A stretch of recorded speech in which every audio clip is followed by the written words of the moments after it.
तो दोस्तों आपका स्वागत है। दोस्तों आज की वीडियो में हम खेत का नाप निकालना सीखेंगे। दोस्तों अगर आपका खेत वर्गाकार या आयताकार हो उसका नाप आप बड़ी ही आसानी से निकाल सकते हैं। यहाँ पर आज की वीडियो में हम समलंब चतुर्भुज के आकार का जो खेत है उसका क्षेत्रफल निकालना सीखेंगे। यहाँ पर जो खेत आपको दिखाई दे रहा है इस खेत की सभी भुजाएं अलग अलग लेंथ की है। ये 45 फीट की है, ये 43 फीट की है, ये 30 फीट की और ये 40 फीट की। दोस्तों इस प्रकार के खेत का क्षेत्रफल निकालना बड़ा ही आसान है। आपको क्या करना है, इस वीडियो को लास्ट तक देखना है और आप इसे अच्छे से जान जाएंगे। दोस्तों इस प्रकार के खेत का क्षेत्रफल निकालने के दो तरीके हैं। पहला वो तरीका है जो ज्यादातर वीडियोस में बताया गया है, जिससे आपके पास 100% सही क्षेत्रफल नहीं आता। दूसरा वो तरीका है जिससे आपके पास 100% सही क्षेत्रफल आएगा। हम दोनों तरीके से इस खेत का क्षेत्रफल निकाल लेंगे और दोनों तरीके से जो क्षेत्रफल आएगा उसको कंपेयर भी करेंगे। तो चलिए पहले तरीके से निकाल लेते हैं। पहला तरीका क्या कहता है, आमने सामने की भुजाओं को जोड़ेंगे, 2 से भाग करेंगे, आमने सामने की भुजाओं को जोड़ेंगे, 2 से भाग करेंगे और दोनों को गुना कर देंगे तो उससे हमारे पास क्षेत्रफल आ जाएगा। तो चलिए देखते हैं पहले तरीके से कैसे करेंगे। हमें क्या करना होगा, आमने सामने की भुजाओं को जोड़ना होगा।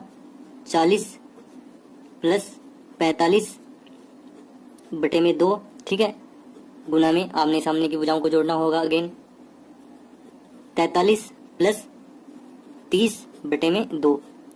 अब इन दोनों को सोल्व करके जो आएगा उसको हमें गुना कर देना है, ठीक है।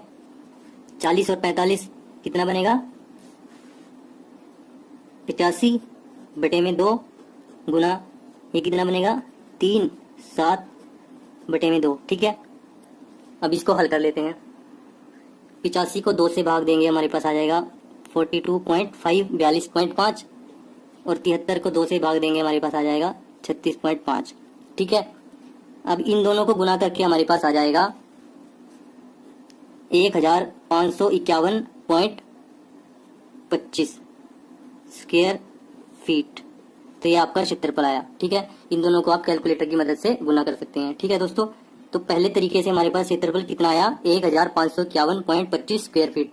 दोस्तों इस प्रकार से जो खेत का क्षेत्रफल निकाला जाता है वो 100% सही नहीं होता, तो इसीलिए हम दूसरे तरीके से भी खेत का क्षेत्रफल निकाल लेंगे। तो चलिए दूसरा तरीका देखते हैं। दोस्तों दूसरे तरीके से इस खेत का क्षेत्रफल निकालने के लिए हमें क्या करना होगा, समलंब चतुर्भुज के आकार के खेत को 2 भागों में बांटना होगा, यानी हम डी बिंदु को बी से मिलाएंगे। तो चलिए मिला देते हैं। तो दोस्तों यहाँ पर डी बिंदु को बी से मिलाने के बाद ये समलंब चतुर्भुज आकार का जो खेत है वो 2 त्रिभुजों में बंट गया है। पहली त्रिभुज है ए बी डी, दूसरी त्रिभुज है बी डी सी। इन दोनों त्रिभुजों का जो क्षेत्रफल होगा उनका जोड़ करके ही पूरे खेत का क्षेत्रफल हम निकाल सकते हैं, ठीक है। तो पहली त्रिभुज का क्षेत्रफल निकालने से पहले हम डीबी की लंबाई क्या होगी वो जान लेते हैं। अब डीबी की लंबाई मापने के 2 तरीके हैं।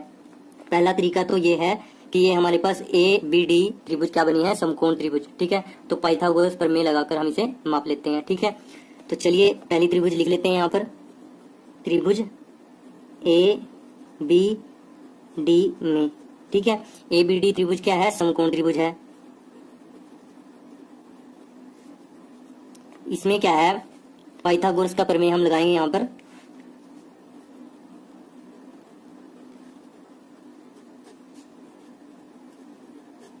ये क्या कहता है, इस भुजा का स्क्वायर इस भुजा का स्क्वायर बराबर होगा डीबी के स्क्वायर के, ठीक है, इस भुजा के स्क्वायर के। तो ए बी का स्क्वायर प्लस ए डी का स्क्वायर बराबर किसके होगा, बी डी के स्क्वायर, ठीक है, बी डी के स्क्वायर के, ठीक है दोस्तों।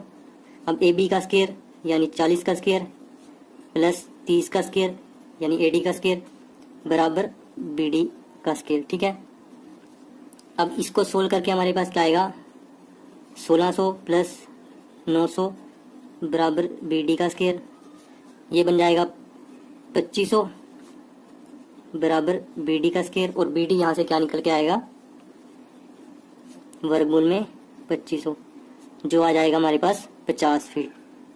अब 2500 का वर्गमूल क्या होता है, 50 फीट, ठीक है।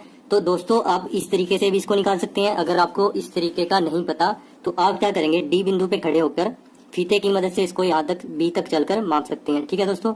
तो ये हमारे पास डी बी कितना निकल के आया, 50 फीट, ठीक है। अब ये बड़ा ही आसान हो गया। पहले हम इस त्रिभुज का क्षेत्रफल निकालेंगे, फिर इसका निकालेंगे और दोनों को जोड़ देंगे। तो पहले समकोण त्रिभुज का क्षेत्रफल निकाल लेते हैं। त्रिभुज ए बी और डी, त्रिभुज ए बी डी का क्षेत्रफल निकाल लेते हैं पहले।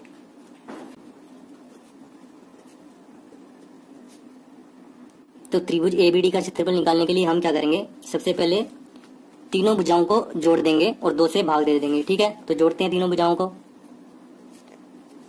उसको हम एस मान लेते हैं जो जोड़ करके आएगा। ठीक है, तो जोड़ते हैं 30 + 40 + 50 बटे में 2। अब ये क्या बनेगा हमारे पास, ये बनेगा हमारे पास 120 बटे में 2 और ये काट के आ जाएगा आपके पास 60। ठीक है, अब त्रिभुज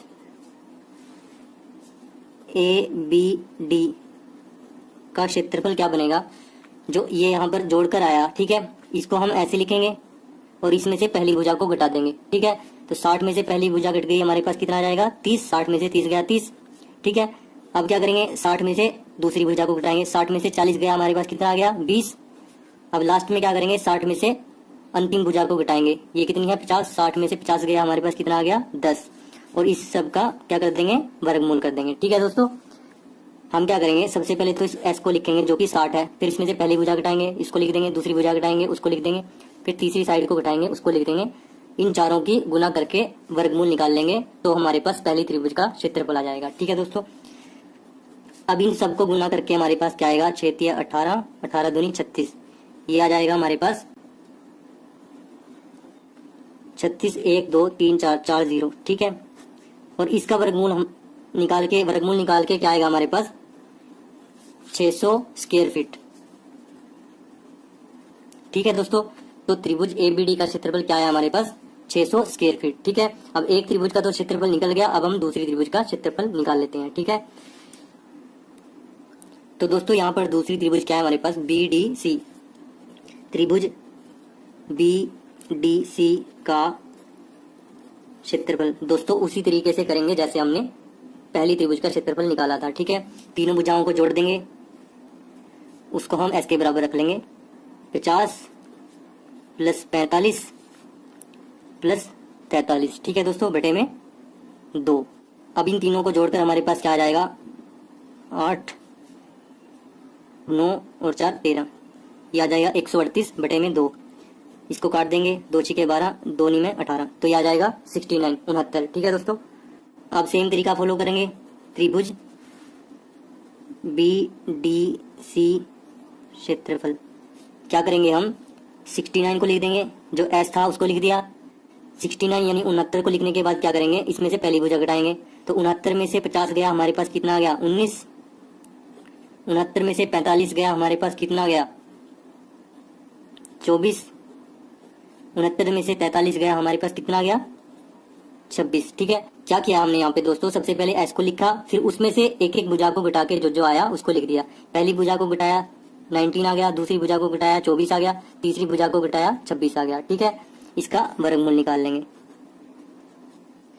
अब इन चारों को गुना करके हमारे पास क्या आएगा 8 1 8 0 6 4। ठीक है, आप कैलकुलेटर की मदद से ये गुना कर सकते हैं और वर्गमूल भी निकाल सकते हैं। इसका वर्गमूल निकाल के हमारे पास आएगा 904.4689। ठीक है, स्क्वायर फीट।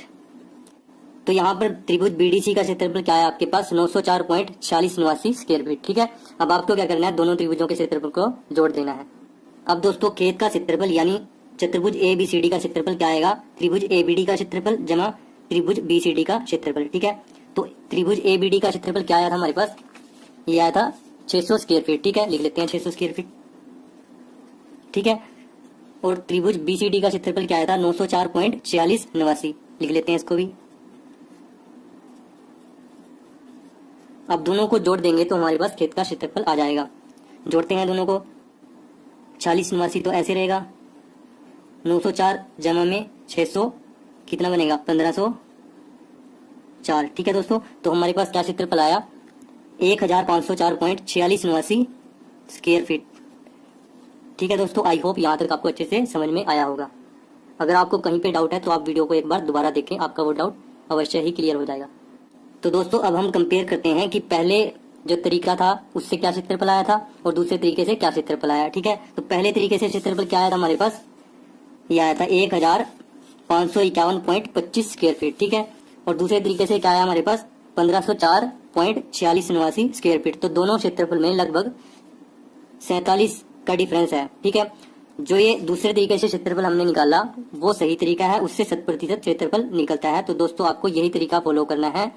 ये वाला तरीका अधिकतर वीडियोस में बताया गया है, इसको आपको फॉलो नहीं करना है। दूसरे वाले तरीके को अगर आप फॉलो करोगे तो आपके पास 100% सही क्षेत्रफल आएगा। आई होप यहाँ तक आपको अच्छे से समझ में आया होगा। अगर आपको कहीं पे डाउट है तो आप वीडियो को एक बार दोबारा देखें। फिर भी अगर आपको डाउट रहता है तो कमेंट बॉक्स में जरूर पूछें। अगर आपको ये वीडियो अच्छी लगी तो वीडियो को लाइक करना, दोस्तों के साथ शेयर करना, चैनल पर नए हो तो चैनल को सब्सक्राइब जरूर कर लेना। Thanks for watching this video.